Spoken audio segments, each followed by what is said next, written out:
आगे ही जा रहा मैं। तो भाई अल्कोहल स्टार्ट कर प्रिपरेशन ऑफ एल्कीन चल रहे थे हम लास्ट क्लास में। Yes sir. ठीक है, हमने 3 करे थे, ये चौथा मेथड है। अब अल्कोहल से स्टार्ट कर रहे हैं हम। तो अल्कोहल में सबसे पहले हम क्या करते हैं, एक अल्कोहल लेते हैं यहाँ पे CH3 और यहाँ पर CH2 और यहाँ पर OH। ठीक है, इस कंपाउंड का नाम क्या है, इथेनॉल।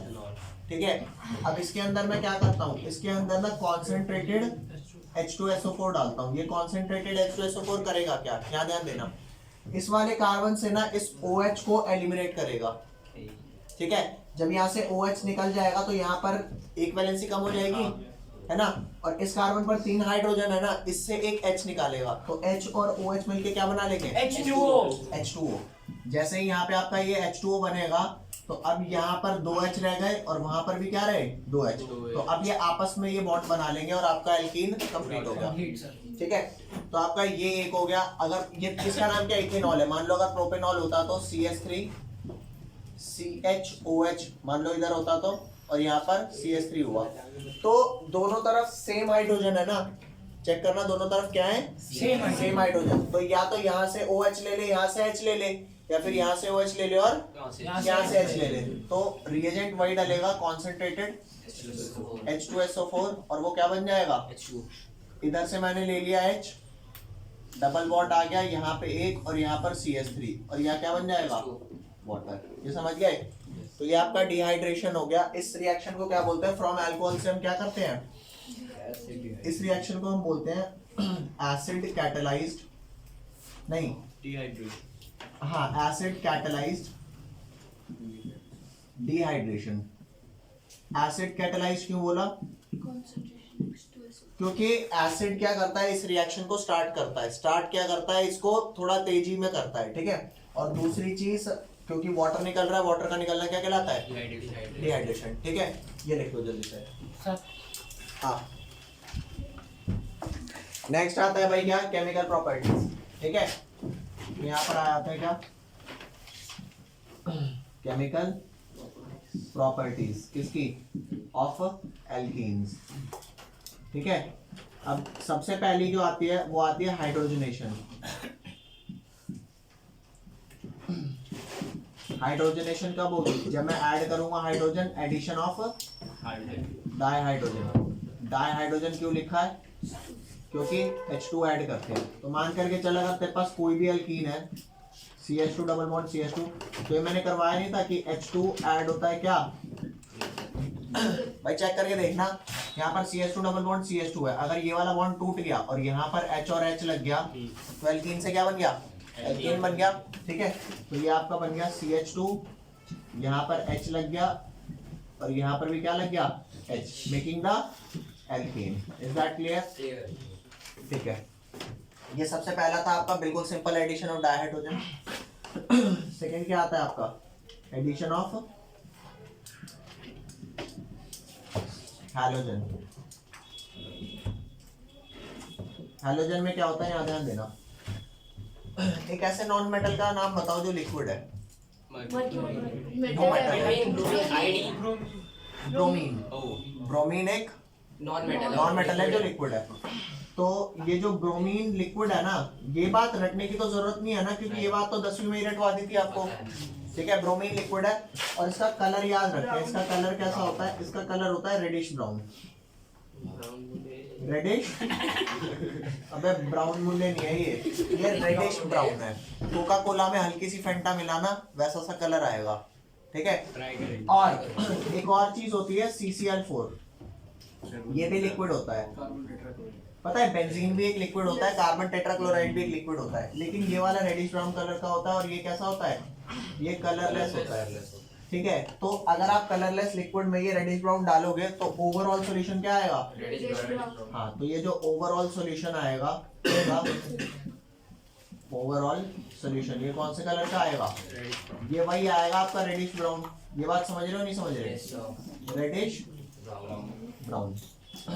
तो अब जो ये रेडिश ब्राउन कलर आया ना, इसका कुछ यूज होता है। ठीक है, यूज क्या है मैं आपको समझाता हूँ। मान लो आप कहीं से कोई एल्कीन लेकर के आए, CH2 डबल बॉन्ड CH2, पता है Br2 जब तक लिक्विड ऐसा रहेगा किसी में भी तो उसका कलर को रेडिश ब्राउन बनाए रहेगा। अगर किसी कलरलेस में, अगर उसमें Br2 निकल गया तो कलरलेस CCl4 बच जाएगा। तो यहाँ पर मैंने क्या करा, यहाँ पे मैंने Br2 और CCl4 डाला, फिलहाल इसका रेडिश ब्राउन कलर होगा। ठीक है, तो अगर Br इसमें से निकल के इसमें देखा ओहो डबल बॉन्ड, ये तो चला जाएगा यहाँ पर। ठीक है, तो CH2 के यहाँ पे ये बॉन्ड टूटेगा और क्या लग जाएगा यहाँ पर Br, और यहाँ भी क्या लग जाएगा Br। तो Br तो चला गया ना, तो एट द एंड क्या बचा, मात्र CCl4। तो ये कलरलेस CCl4 बचा। अब सिंपल सी बात है, जब आपने ये ब्रोमीन लिक्विड को जो CCl4 के साथ था डीकलराइज कर दिया, पहले कलर था, उसके बाद Br2 तो यूज हो गया तो ये डीकलराइज हो गया। तो इसका डीकलराइज होना ये बताता है कि आपने जिसमें इसको डाला था उस चीज में डबल बॉन्ड था। मेरी बात दोबारा सुनो। बात क्या है कि ये जो रिएजेंट है ये डबल बॉन्ड को पहचानने के लिए काम आता है। कैसे काम आता है, आप जैसे इसको किसी सब्सटेंस में डालते हो, अगर उसमें डबल बॉन्ड होगा तो ये रिएक्शन होगी, ये रिएक्शन होगी तो जो ब्रोमीन लिक्विड था वो टूट गया। तो ब्रोमीन लिक्विड का कलर था, अब ये टूटे हुए ब्रोमीन का कलर नहीं होगा, तो एंड में सिर्फ CCl4 बचा। यही बात समझ आ गई। डन करो इसे जल्दी से। एडिशन ऑफ डाई हैलोजन, ये हैलोजन हो गया। नेक्स्ट लिखो third property, addition of hydrogen halide. यहाँ पर समझना हाइड्रोजन हैलाइड का मतलब क्या है। हैलोजन आपका कौन सा ग्रुप होता है, X, जो आपने 17 ग्रुप में पढ़ा है, फ्लोरीन, क्लोरीन, ब्रोमीन और आयोडीन। तो अब हाइड्रोजन हैलाइड का मतलब क्या हो गया, HF हो गया, HCl हो गया, HBr हो गया और HI हो गया। समझ गए। अब इसे समझते जाना, ये बहुत ज्यादा मुश्किल टॉपिक है। ठीक है, अब एल्कीन ना दो टाइप के होते हैं। कितने टाइप के एल्कीन होते हैं, दो टाइप के। सबसे पहला होता है सिमेट्रिकल एल्कीन। ठीक है, सिमेट्रिकल होता है, और अगला कौन सा होता है, अनसिमेट्रिकल। ये सिमेट्रिकल का क्या मतलब है, ये बात समझना। सिमेट्रिकल का मतलब है कि अगर आप एल्कीन लिख रहे हो ना, suppose CH3 CH double bond CH और CH3, तो चेक कर यहाँ पे जो डबल बॉन्डेड कार्बन है इनके ऊपर दोनों पे बराबर बराबर हाइड्रोजन लगे हैं। चाहे एक एक लगे, चाहे दो दो लगे, चाहे जितने भी लगे बराबर होने चाहिए, चाहे ना लगे। तो एक ऐसा एल्कीन हो गया सिमेट्रिकल। ठीक है, अगर अनसिमेट्रिकल होता तो कैसा सा होता, CH3 CH double bond CH2। यहाँ पे जो डबल बॉन्डेड कार्बन है, यहाँ पे लेफ्ट वाले कार्बन पे कितना है, एक हाइड्रोजन, एक है, और राइट वाले पे कितने हैं, दो।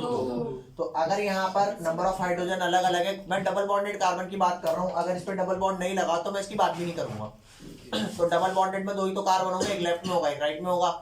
यहाँ पर बराबर है, यहाँ पे बराबर नहीं है, तो सिमेट्रिकल हुआ, ये अनसिमेट्रिकल हुआ। तो अब जो मैं एडिशन ऑफ हाइड्रोजन हैलाइड पढ़ाने जा रहा हूँ ना, उसे ध्यान से सुनना। ये लगता ही अनसिमेट्रिकल पर है और किसी पे नहीं लगता। तो अब यहाँ ध्यान देना, जैसे मान करके चलो कि तो आपका ये डन हो गया, ये रहा आपका CH3 CH double bond CH2। अगर मैं इसके अंदर HBr डालता हूँ, क्या डालता हूँ, HBr। ठीक है भैया, ये HBr डालता हूँ मैं, ठीक है, और यहाँ भी मैं क्या डालूंगा, HBr। बस फर्क क्या है, पहले लिखो मत, इसे देख लो, ये भी HBr है, ये भी HBr है। बस यहाँ पे मैं डायरेक्टली HBr डाल दूंगा, और यहाँ पर मैं HBr के साथ ना एक पेरोक्साइड कंपाउंड डालूंगा, H2O2। H2O2 का स्ट्रक्चर कैसा होता है, पेरोक्साइड के बारे में भी पूरा बताऊंगा। H single bond O, single bond O H, इसे बोलते हैं पेरोक्साइड कंपाउंड। ठीक है, तो HBr और H2O2। तो आपको पता है HBr पे Br पे नेगेटिव चार्ज है और H पे कौन सा चार्ज है, पॉजिटिव। और यहाँ पर Br पे भैया वो यहाँ पे भी नेगेटिव होगा और यहाँ भी पॉजिटिव होगा। ठीक है, तो जब आप HBr को ऐड करते हो in the presence of peroxide, तो होगा क्या कि ये जो आपका एल्कीन है ना, CH3 CH double bond CH2, तो ये वाला बॉन्ड टूटेगा, और HBr में नेगेटिव पार्ट कौन है, Br है ना। तो Br उस वाले हाइड्रोजन कार्बन पर आएगा जिस डबल बॉन्डेड कार्बन पे ज्यादा हाइड्रोजन थे। लालची ब्रोमीन ज्यादा हाइड्रोजन वाले कार्बन पे आया ना, ये तब हुआ जब आपने HBr को परऑक्साइड की प्रेजेंस में डाला था। लेकिन अगर आप परऑक्साइड की प्रेजेंस में नहीं डालते, मेरी बात सुनना, परऑक्साइड की प्रेजेंस में नहीं है, तो यहाँ पर क्या होगा, ये Br कहाँ जाएगा, ये Br उस वाले कार्बन के ऊपर जाएगा जिस कार्बन पर कम हाइड्रोजन है। ये बात समझ गए? क्यों ऐसा हुआ, इसका मैकेनिज्म क्या है, ये ढंग से बताऊंगा। समझ आए ना आए वो एक अलग बात है, लेकिन मैं बताऊंगा। ठीक है, पहले ये बताओ, बात क्लियर है? ठीक है, तो जब ये नेगेटिव पार्ट उस डबल बॉन्डेड कार्बन पर जाता है जिस पे कम हाइड्रोजन है, तो उसको बोलते हैं मार्कोनिकोव एडिशन। क्या मार्कोनिकोव।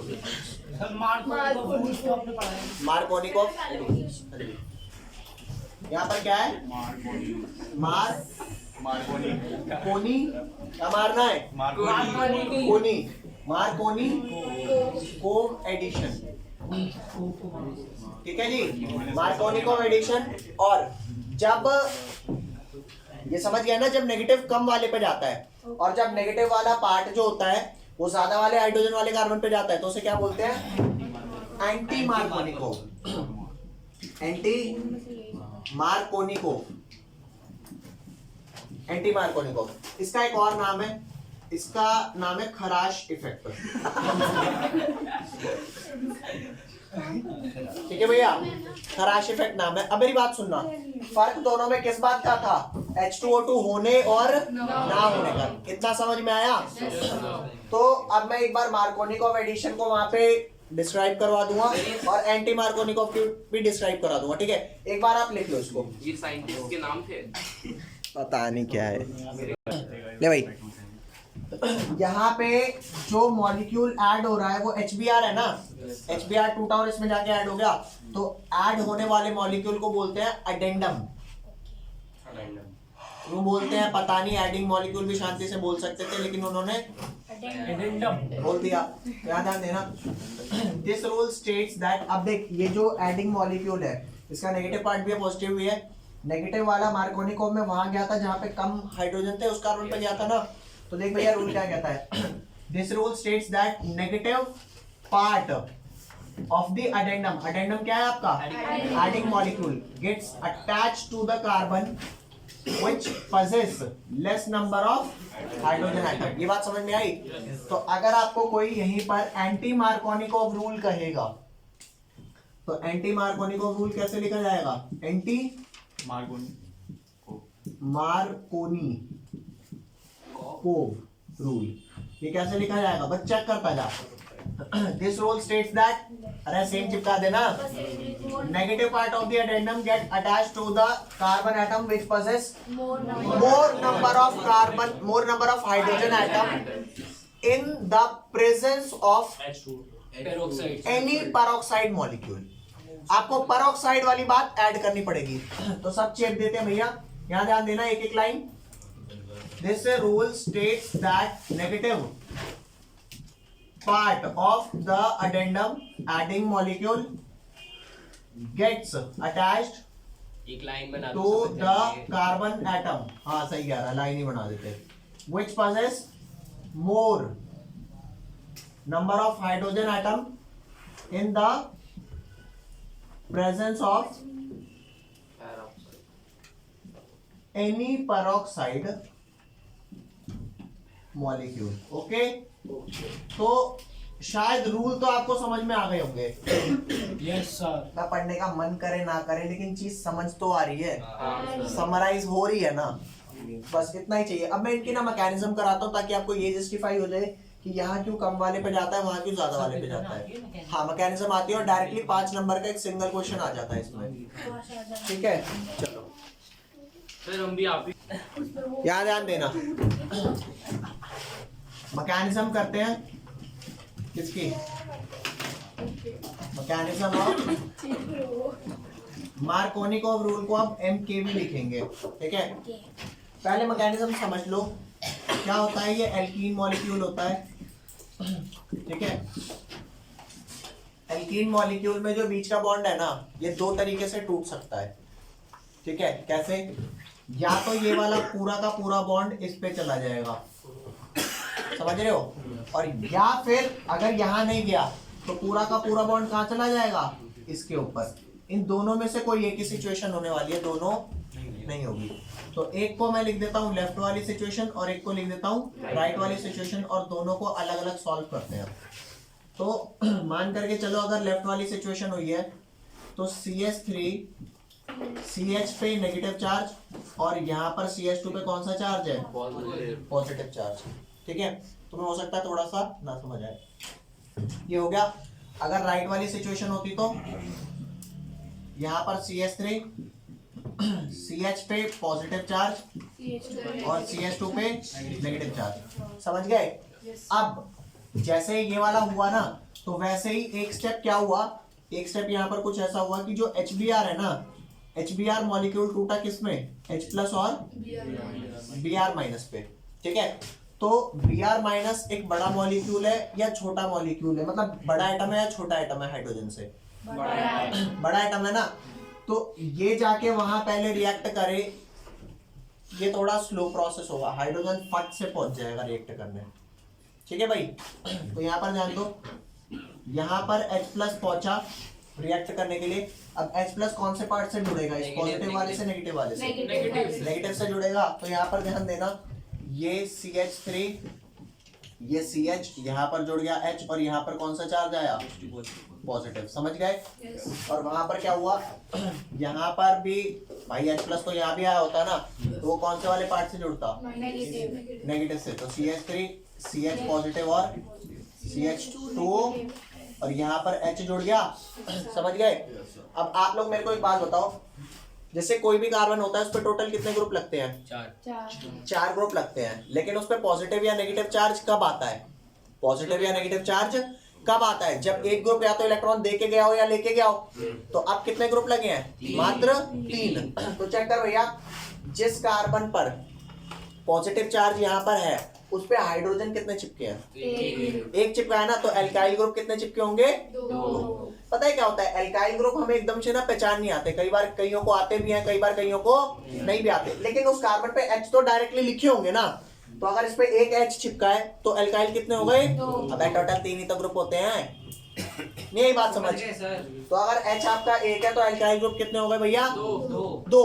तो इसकी डिग्री क्या हो गई, इसकी डिग्री हो गई 2 डिग्री कार्बोकैटायन, और इस वाले कार्बन पे कितने H चिपके हैं, 2 H चिपके हैं, तो एल्काइल कितना होगा, तो 1 degree carbocation. Now you will tell me कि कौन सा कार्बोकैटायन स्टेबल होता है, 1 डिग्री या 2 डिग्री, 2 डिग्री ज्यादा स्टेबल होता है। क्यों? क्योंकि कार्बोकैटायन एक इलेक्ट्रॉन डेफिशिएंट स्पीशीज होती है, और जितनी ज्यादा डिग्री मतलब उतने ज्यादा एल्काइल। एल्काइल ग्रुप क्या करते हैं, इलेक्ट्रॉन डोनेट। ये मैंने करवाया हुआ है ना आपको, अरे बोलते भाई।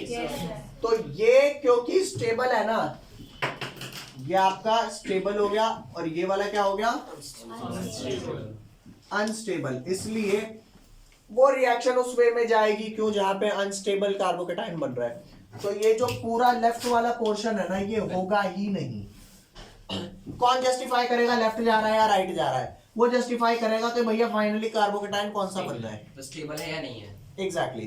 तो अब यहाँ पर अगर तेरा ये वाला 2 डिग्री वाला कार्बोकैटायन स्टेबल है, तो भैया आगे की रिएक्शन इसी में प्रोसीड होगी। और प्रोसीड होगी क्या होगा, इस वाले कंपाउंड के अंदर मैं क्या ऐड कर दूंगा, फाइनली Br नेगेटिव, और Br नेगेटिव फिर अब इस वाले पे जाके जुड़ेगा। तो चेक करके देख ले नेगेटिव पार्ट कहाँ गया, जहाँ पे कम हाइड्रोजन थे या जहाँ पे ज्यादा थे, जहाँ पे कम। समझ गए? तो ये आपका कंपाउंड बन गया CH3, यहाँ बन गया CH के साथ ये Br, और ये बन गया CH3। ठीक है भैया, समझ आया कि नहीं आया, पक्का? देखो फटाक से, ये इसका मैकेनिज्म है और जस्टिफिकेशन भी। आपको पता है जो एंटी मार्कोनिकोव एडिशन होती है वो किसके प्रेजेंस में होती है, पेरोक्साइड। तो पहले पेरोक्साइड मॉलिक्यूल को एक बार समझ लेते हैं क्या होता है। मैंने यहाँ पर लिखा जो H2O2 मॉलिक्यूल है उसमें H single bond O single bond O single bond O H है ना, समझ गए? ये O सिंगल बॉन्ड O को हम बोलते हैं पेरोक्साइड लिंकेज। लिख लिए यहाँ पर, इसको क्या बोलते हैं, पेरोक्साइड लिंकेज। मतलब अगर कहीं पर O डबल बॉन्ड O बना है ना, तो this is not a peroxide, not a peroxide linkage. समझ गए? सिंगल बॉन्ड O अगर है तो ही पेरोक्साइड लिंकेज है। अब चेक करके देख, अगर दोनों साइड हाइड्रोजन चिपके हैं, so this would be called hydrogen peroxide. Surya Kumar Yadav. अब भाई किसी को इंटरेस्ट नहीं है इसमें। एक कंपाउंड और है ओ, सिंगल बॉन्ड ओ, मान करके चलो यहाँ पर लगा हुआ है हाइड्रोजन, ठीक है, और यहाँ पर लगा हुआ है फ्लोरीन। ऐसा जरूरी नहीं है कि दोनों साइड सेम ही हो, अगर अलग अलग लिखा है तो एक का नाम आप ये लिख दो हाइड्रोजन, और यहाँ पर क्या लिख दो फ्लोरीन परऑक्साइड। समझ गए? एक कंपाउंड और है जो किताब में इन्होंने बता रखा है, ये ग्रुप होता है बेंजीन, और यहाँ पर कौन C+O, ओ यहाँ पर भी वही ग्रुप आ गया। इस कंपाउंड को बोलते हैं, इस ग्रुप को बेंजोइल। तो यहाँ भी बेंजोइल लगा है और यहाँ पर भी बेंजोइल लगा है, तो नाम क्या हो गया? डाइबेंजोइल। नहीं, इसको क्या हमने डाइहाइड्रोजन परऑक्साइड बोला था, तो इसको बोलेंगे बेंजोइल परऑक्साइड। ओके, चल भैया, तो ये परऑक्साइड का क्या था, नॉलेज थी, ठीक है। अब परऑक्साइड मॉलिक्यूल में ऐसा क्या खास होता है जिसकी वजह से वो रिएक्शन देता है? ये मान लो HOOH है ना, अगर मैं इसको हल्का सा भी हीट करता हूँ तो ये सिंगल बॉन्ड इतना ज्यादा वीक होता है कि ये अपने दोनों एक एक इलेक्ट्रॉन लेकर के क्या करते हैं, बॉन्ड को तोड़ देते हैं, और ये आपका OH मॉलिक्यूल बन जाता है विद 1 इलेक्ट्रॉन। ठीक है जी, यस सर। समझ गए? तो इसको बोलेंगे OH free radical, OH free radical. Free radical. ठीक है भाई, लिख ले। अब इसकी मैकेनिज्म स्टार्ट कराता हूँ। अभी क्या चलो लिखो। सर दो नहीं बनेंगे। ये सिर्फ हाइड्रोजन परऑक्साइड के बारे में इंफॉर्मेशन थी। दो नहीं बनेंगे वो क्या? हाँ, 2 OH बनेंगे, 2 OH फ्री रेडिकल बनेंगे। करो, लो भाई स्टार्ट करते हैं। अब एंटी मार्कोनिकॉफ का मैकेनिज्म स्टार्ट हो रहा है।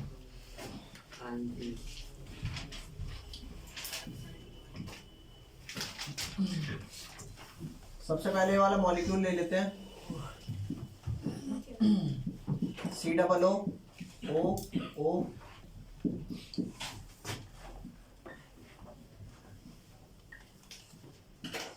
पहले देख लो तो सही से, यहाँ पर होगा क्या, आप सारे बच्चे जानते हो, ध्यान देना। ये ऑक्सीजन के टोटल 4 इलेक्ट्रॉन पेयर होते हैं जो जानते हैं। अगर 2 बॉन्ड पेयर है तो कितने लोन पेयर होंगे? 2। और अगर 1 बॉन्ड पेयर हुआ तो 3 लोन पेयर। ओके, तो यहाँ ध्यान देना, इस पे भी 2 क्या है, लोन पेयर है। अब अगर ये दोनों होमोलिसिस करते हैं तो ये अपना एक एक इलेक्ट्रॉन ले लेंगे, ठीक है भैया। और ये होमोलिसिस किसकी प्रेजेंस में होता है? In the presence of heat को ना ट्राइंगल से दिखाया जाता है, हीट को ट्राइंगल से दिखाते हैं। तो यहाँ पर हुआ क्या है, होमोलाइसिस हुई है, ठीक है भैया, होमोलाइसिस। अब यहाँ ध्यान देना, ये टूटा तो आपका ऐसे बेंजोइल, ये वाला क्या बोलते हैं, ये और ये बन गया। यहाँ पे कोई डाउट आपको? No sir. कितने मॉलिक्यूल बने होंगे? 2। अब ऑक्सीजन ना बदमाश आदमी, पहले देख लो वरना समझ नहीं आएगा। ये ऑक्सीजन थोड़ा सा क्या है, बदमाश आदमी, ठीक है। ये इस कार्बन को कहेगा भाई देख, तेरे पास से मेरे 2 बॉन्ड पूरे हैं, मतलब 2 इलेक्ट्रॉन पूरे हैं, 2 मेरे पास है, 2 और मेरे पास है, तो टोटल कितने हो गए? 6 हो गए। एक है 7 वाले, मैंने 7 वाले से जो 1 इलेक्ट्रॉन लेके बॉन्ड बना रखा था, मेरे 8 पूरे थे, अब वो टूट गया किसी दिक्कत के कारण, तो मेरे को बॉन्ड बनाना है, कहीं से 1 इलेक्ट्रॉन ला, लेकिन क्या ये कार्बन इलेक्ट्रॉन दे पाएगा? नहीं। क्यों? क्योंकि इसका 1 इलेक्ट्रॉन यहाँ, एक यहाँ, एक यहाँ, और एक तो इसी के साथ है ना बॉन्डेड। अरे बोलो भाई। ये कहेगा मुझे नहीं पता, मैं बीच में अपना 1 इलेक्ट्रॉन रख रहा हूँ, 1 इलेक्ट्रॉन कहीं से लेके बॉन्ड बनाएंगे। तो अभी कार्बन बेचारा दुविधा में है, तो ये कहेगा भाई इस वाले कार्बन से, इस वाले कार्बन के पास जो 1 इलेक्ट्रॉन होगा, वो कहेगा भैया तुम मेरा इलेक्ट्रॉन मेरे को दे दो, समझ रहे हो? मैं तो उसके इलेक्ट्रॉन के साथ बॉन्ड बनाऊंगा और तुम अपने वाला इलेक्ट्रॉन ले लो। वो पूछेगा भाई ऐसा क्या हो गया, तो वो अपना दुखड़ा गाएगा कि ऑक्सीजन बदमाश आदमी के साथ बॉन्डेड हूँ और वो ऐसा करने को कह रहा है। सर दोबारा दोबारा सुन, ये कार्बन के 4 इलेक्ट्रॉन आगे 4 इलेक्ट्रॉन से बॉन्डेड है, इस कार्बन के 8 पूरे हैं। अब क्योंकि ये ऑक्सीजन अब इस इलेक्ट्रॉन को फ्री नहीं रख सकता तो वो बीच में रखना चाहता है कि एक बॉन्ड बने, तो बॉन्ड तो तब बनेगा ना जब कार्बन भी एक इलेक्ट्रॉन देगा, है। तो कार्बन अपने इस वाले बॉन्ड को तोड़ रहा है, इस वाले बॉन्ड को होमोलाइसिस करेगा तो कार्बन का ये वाला इलेक्ट्रॉन मिल जाएगा और वो इलेक्ट्रॉन बीच में रख के बॉन्ड बना देगा, ठीक है। तो ये वाला बॉन्ड अल्टीमेटली टूट जाएगा और यहाँ क्या बनेगा चेक करके देखना, एक मॉलिक्यूल में एक ये कंपाउंड बनेगा जिसके पास यहाँ पर एक इलेक्ट्रॉन हो जाएगा इस कार्बन पे, और ये क्या बन जाएगा COO डबल O, तो ये CO2 मॉलिक्यूल नहीं बन गया क्या? और क्योंकि ये 2 मॉलिक्यूल थे तो 2 ये बनेंगे और 2 ये, तो ये आपका बन गया फिनाइल फ्री रेडिकल बोलते हैं इसको, क्या बोलते हैं? फिनाइल फ्री रेडिकल, ठीक है जी, इसको बोलते हैं फिनाइल फ्री रेडिकल। और इसको बोलते हैं कार्बन डाइऑक्साइड, ये किसके 2 मॉलिक्यूल है? CO2 के। क्लियर? सर इसको बेंजीन फ्री रेडिकल नहीं बोलेंगे क्योंकि तो उसमें तो कुछ है ही नहीं। नहीं, बेंजीन बोलते हैं C6H6 को। बेंजीन ना एक स्पेशल नाम है, जैसे समझ मेरी बात, सेलिब्रिटी हर किसी को नहीं बोलते, इंसान सबको बोलते हैं। तो बेंजीन तभी बोलेंगे जब आपको है ना आगे एक टॉपिक पढ़ाऊंगा एरोमेटिसिटी, वो एरोमेटिसिटी जब आपको पढ़ाऊंगा तो जब एरोमेटिसिटी हो रही होती है ना तभी बेंजीन बोला जाता है, वरना नहीं बोला जाता, वरना ये नॉर्मल फिनाइल कहलाता है, ठीक है। उसका रीजन अभी आगे आएगा। फिलहाल ये फिनाइल फ्री रेडिकल बना, ये समझ में आई आपको? ये अब कार्बन कहेगा यार मेरे 3 बॉन्ड तो मस्त बने हुए हैं लेकिन ये इलेक्ट्रॉन मिल रहा है, कोई एक इलेक्ट्रॉन दो तो मैं अपना बॉन्ड बना लूं पूरा। तो यहाँ ध्यान देना, इसको कौन मिलेगा? इसको मिलेगा, इस फिनाइल फ्री रेडिकल को कोई तो मिलेगा ना भैया जिससे बॉन्ड बनाएगा।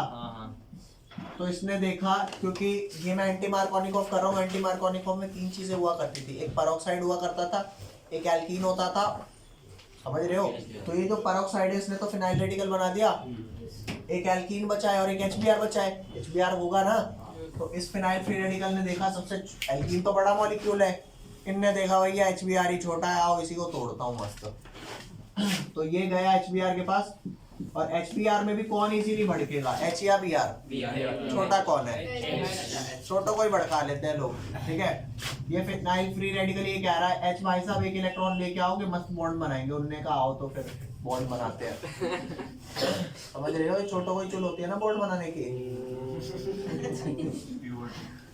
ठीक है भाई, ये समझ आया नहीं आया?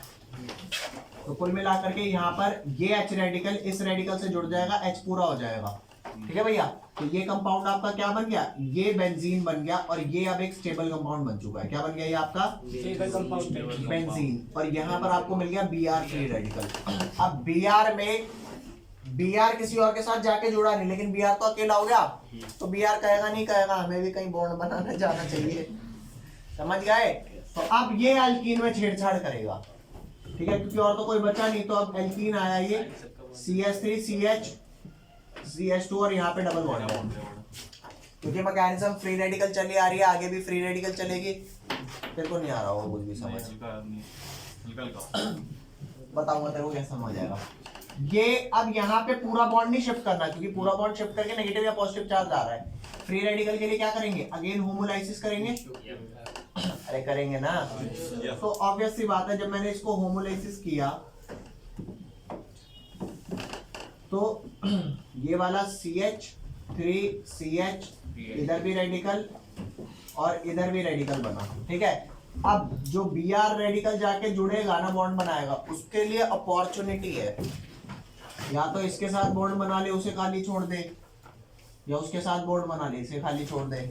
CH2 के साथ जाएगा, CH2 के साथ जाएगा। वो पता है क्या करेगा? वो कहेगा आओ दोनों से बना के देखते हैं बॉन्ड, वो कहेगा दोनों से बॉन्ड बना के देख लेते हैं, देखते हैं खुशहाली कहाँ ज्यादा मिल रही है, ठीक है भैया।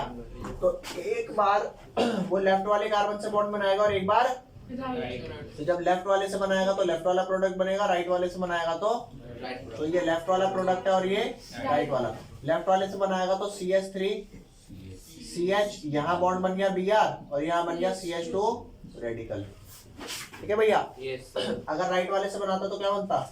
CH3 ठीक है रे, CH3 CH, यहाँ रेडिकल आ गया और यहाँ क्या हो गया CH2Br तेरी CH2Br। ठीक है भाई, दोनों की डिग्री बताते। इसकी डिग्री बता क्या है इस कार्बन फ्री रेडिकल की? कार्बन पे कितने H है?